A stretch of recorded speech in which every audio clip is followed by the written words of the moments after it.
बहुत पुरानी बात है। एक जंगल में एक गुरुकुल था जिसमें बहुत सारे बच्चे पढ़ने आते थे।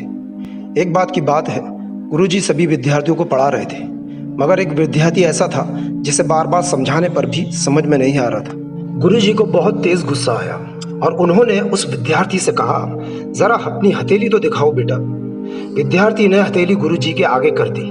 हथेली देखकर गुरुजी बोले, बेटा तुम घर चले जाओ और आश्रम में रहकर अपना समय व्यर्थ मत करो, तुम्हारे भाग्य में विद्या नहीं है। शिष्य ने पूछा, क्यों गुरुजी? गुरुजी ने कहा, तुम्हारे हाथ में विद्या की रेखा नहीं है। गुरुजी ने एक होशियार विद्यार्थी की हथेली उसे दिखाते हुए कहा, ये देखो विद्या की रेखा ये तुम्हारे हाथ में नहीं है, इसलिए तुम समय नष्ट न करो और घर चले जाओ और वहां अपना कोई और काम देखो।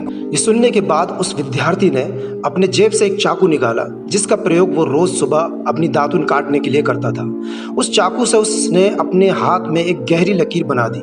हाथ में खून बहने लगा। तब वो गुरुजी से बोला, मैंने अपने हाथ में विद्या की रेखा बना ली है गुरुजी। ये देखकर गुरुजी द्रवित हो गए और उन्होंने उस विद्यार्थी को गले से लगा लिया।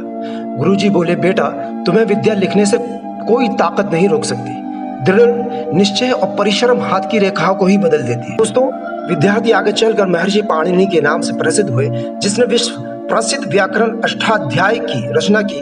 इतनी सदियों बीत जाने के बाद भी आज 2700 वर्ष बाद भी विश्व की किसी भी भाषा में ऐसा उत्कृष्ट और पूर्ण व्याख्या का ग्रंथ अब तक नहीं बना है। तो दोस्तों, इस कहानी की शिक्षा ये है कि लोग चाहे जो भी बोले, हम हर एक को गलत साबित करते हुए अपनी लगन और कठिन परिश्रम के दम पर जो चाहे वो सब कुछ हासिल कर सकते हैं। मेहनती आदमी भाग्य का रोना नहीं रोता, भाग्य खुद मेहनती आदमी के सामने सर झुकाता है। खुद ही को कर बुलंद इतना कि हर तकदीर से पहले खुद खुदा बंदे से पूछे कि बोल बंदे तेरी रजा क्या है।